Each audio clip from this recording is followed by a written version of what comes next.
Olá, olá, olá, tudo bem? Pessoal, hoje eu quero tratar aqui com vocês sobre a linha do tempo da relação jurídica tributária. Quer dizer, onde é que começa a relação jurídica tributária, o que é que pode acontecer no meio do caminho e até onde se extingue essa relação jurídica.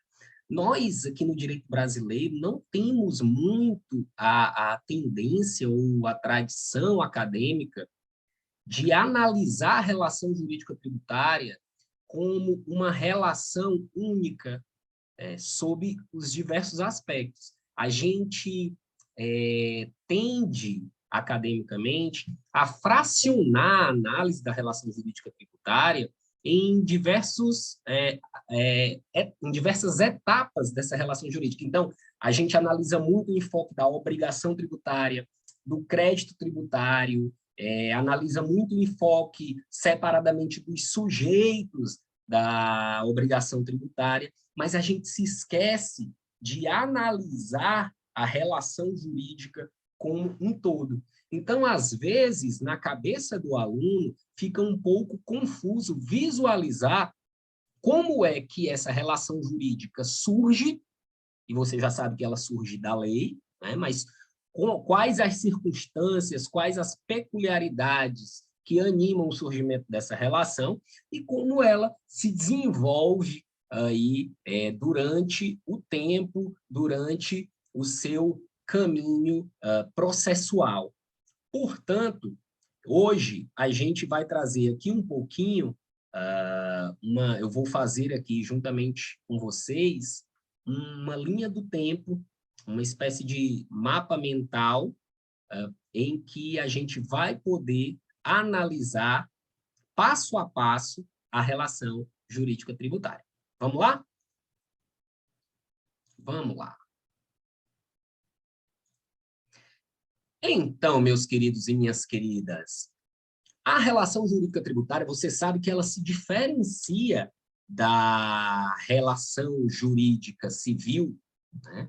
Da relação jurídica entre particulares, porque as obrigações que se instituem entre os particulares, elas se baseiam na vontade.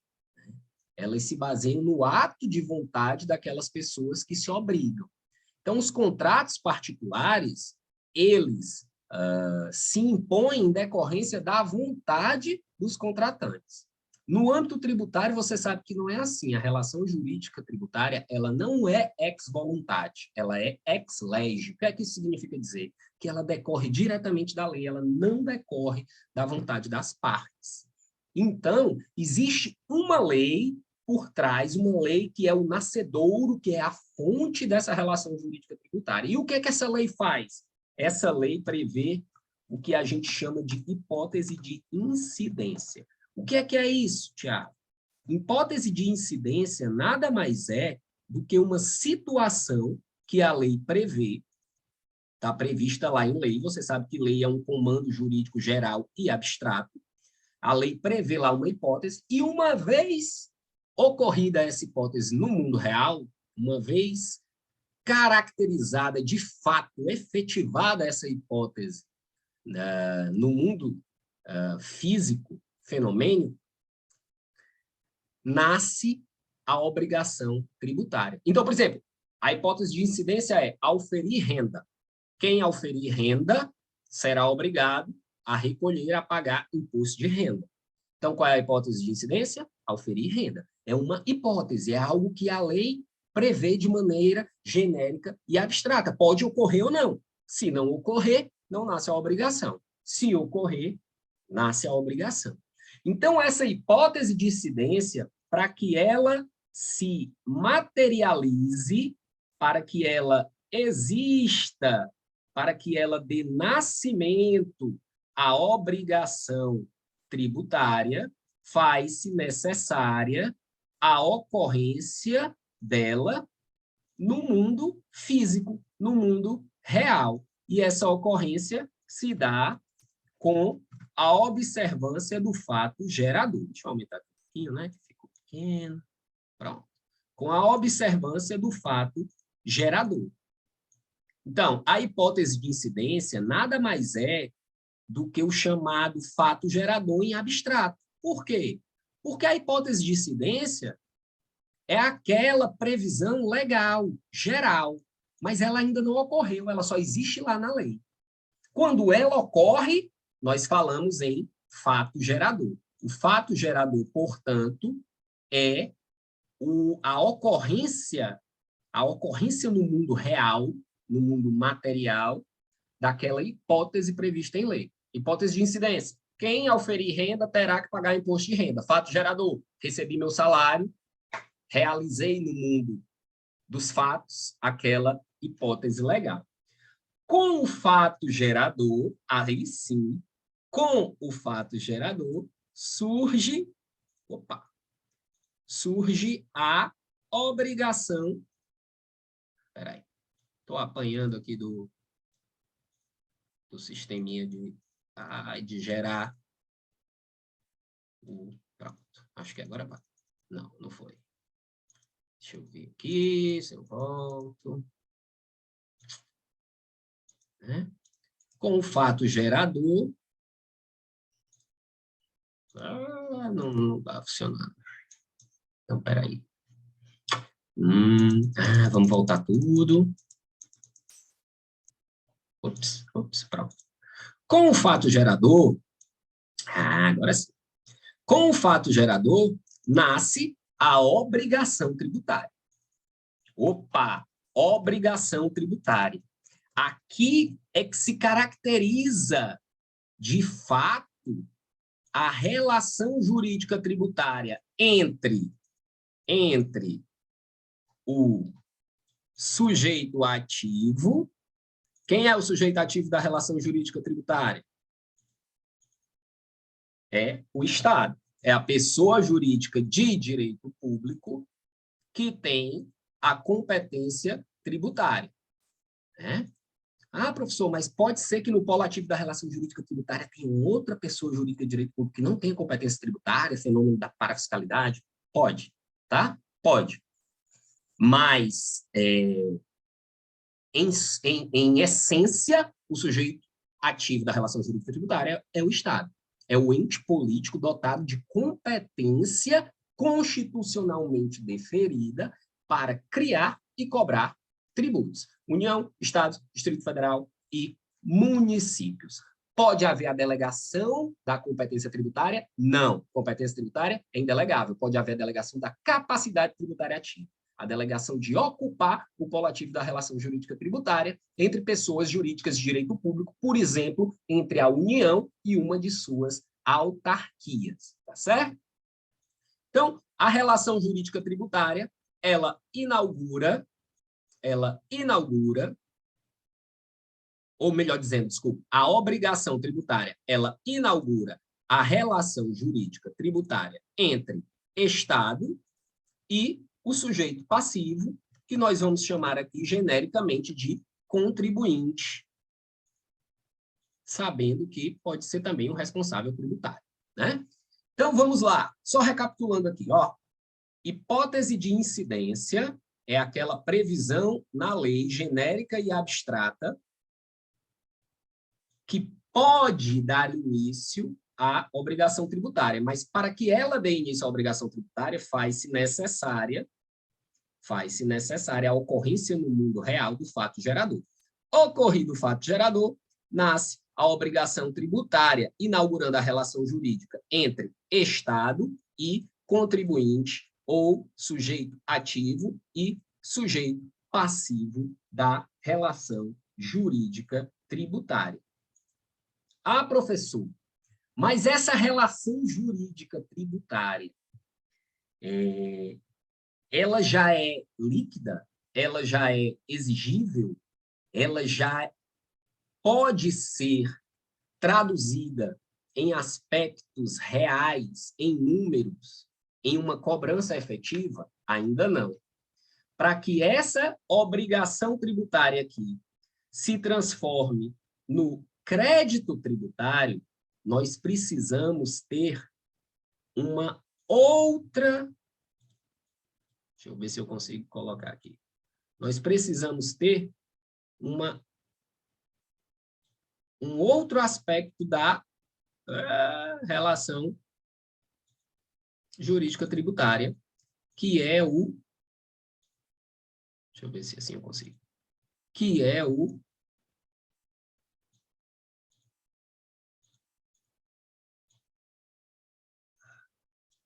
Pronto. Que é o lançamento.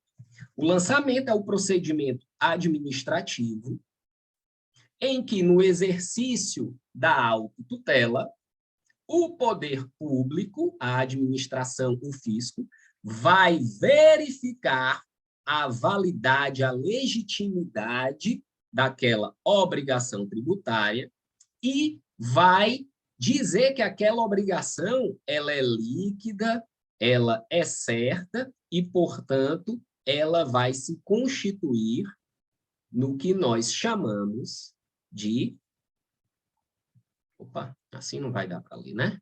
No que nós chamamos de crédito tributário. Crédito tributário. Olha lá a nossa relação jurídica tributária se desenhando, ó. Pronto. No começo, era só hipótese de incidência. Essa hipótese de incidência, quando acontece no mundo real, faz nascer a obrigação tributária. A obrigação tributária é aquela inaugurada entre Estado e contribuinte, entre sujeito ativo, pessoas jurídicas de direito público com competência para instituir e cobrar tributos, sujeito passivo, aquele que é obrigado ao adimplemento tributário, né? Sujeito passivo será sempre o contribuinte ou o responsável tributário, mas para que essa obrigação ela tenha efeitos práticos, faz necessária a constituição do crédito tributário, e essa constituição depende do lançamento. O lançamento é um procedimento administrativo em que o fisco, no exercício da autotutela, verifica a legitimidade, a legalidade, a validade de todos os atos relacionados ao nascimento da obrigação tributária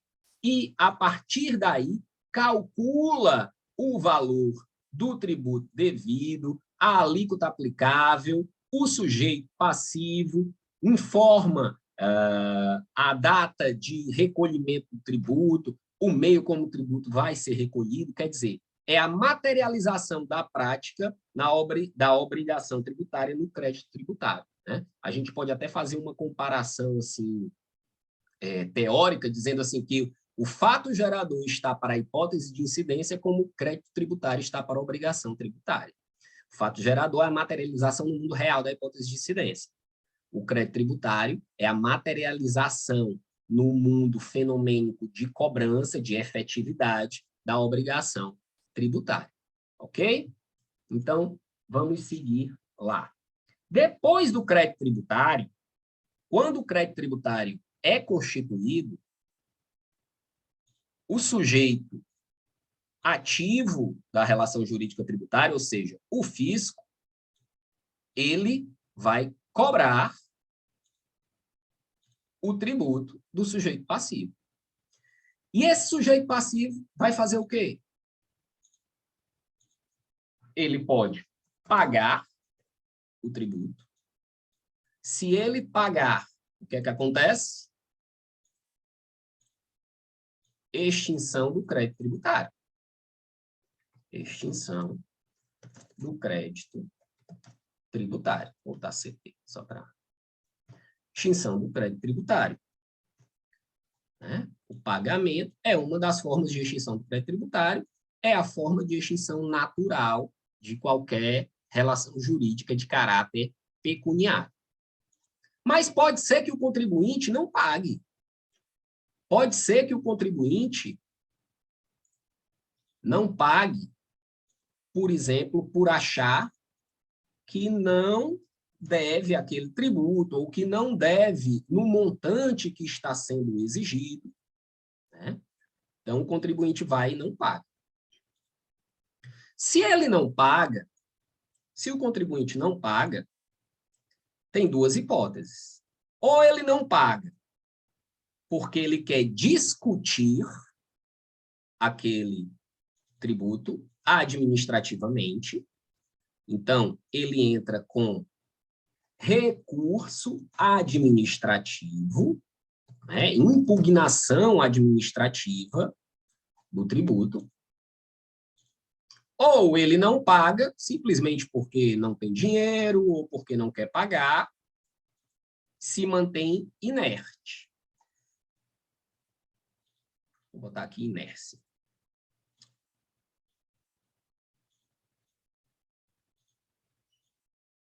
Inércia. Certo?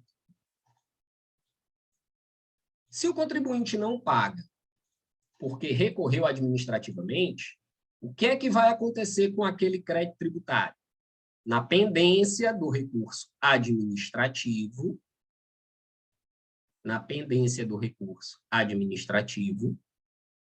vai haver a suspensão da exigibilidade do crédito tributário. Suspensão do crédito tributário. Certo? Se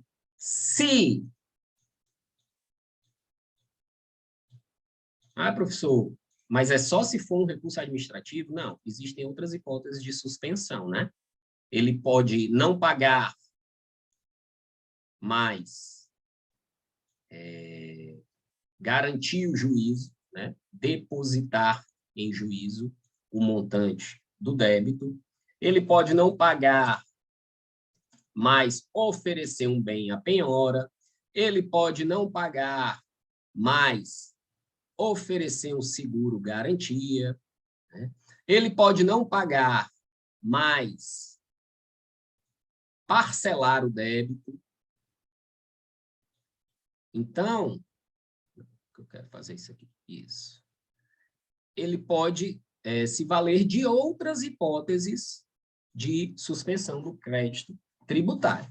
Agora, se ele não paga, simplesmente não paga e fica inerte, o próximo passo que vai acontecer com esse contribuinte é que, passado o período legal de pagamento, sem que ele tenha realizado nenhum ato para suspender a exigibilidade do crédito ou para extinguir o crédito, vai acontecer com o contribuinte é o encaminhamento desse crédito para a dívida ativa.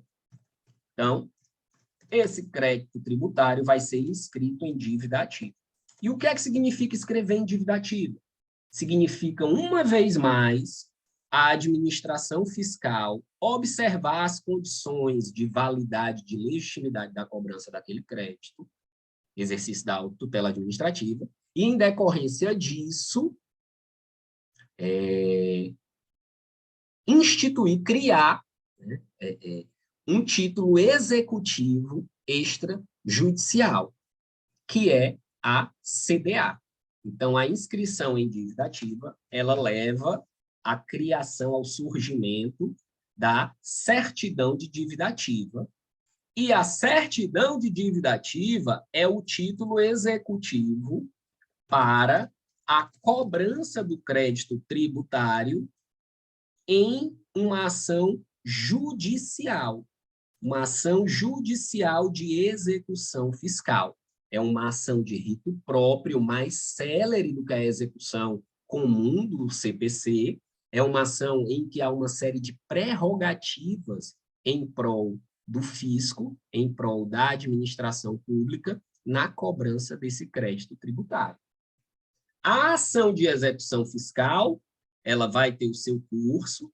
Existem maneiras, existem hipóteses do contribuinte, do devedor, infirmar a validade dessa ação. Ele pode, por exemplo, entrar com, se ele garantir o juízo, ele pode entrar com embargos à execução fiscal. Ele pode entrar, se for o caso, com exceção de pré-executividade.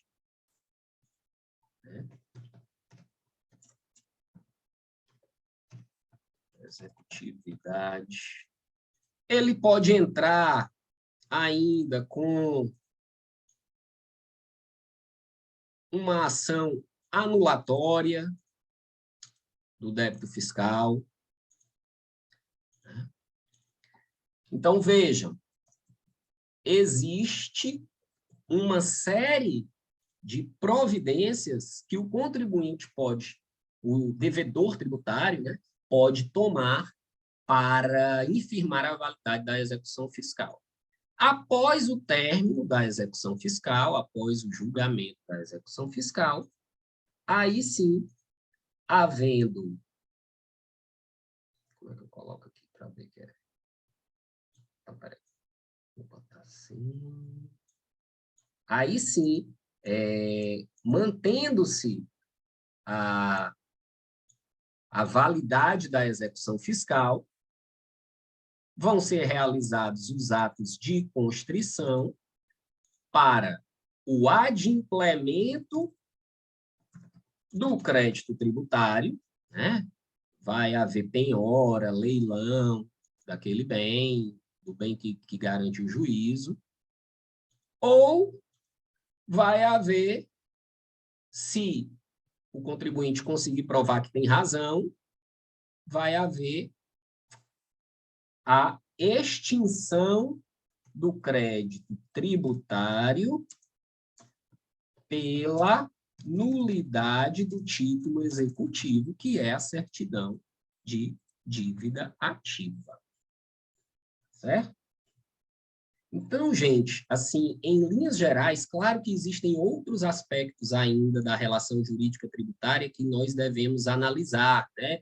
Temos as hipóteses de imunidade, isenção, exclusão do crédito tributário, temos prescrição e decadência, né? Que também podem ocorrer aqui no curso dessa linha do tempo, mas o objetivo aqui era mostrar para vocês, de maneira geral, como se desenvolve o processo de surgimento da obrigação tributária até que ela se transforme em crédito tributário e que esse crédito venha a ser extinto ou pelo pagamento ou por uma cobrança forçada do fisco contra o contribuinte ou pela validade dos meios de defesa processualmente disponíveis ao contribuinte para impugnar a cobrança fiscal, ok?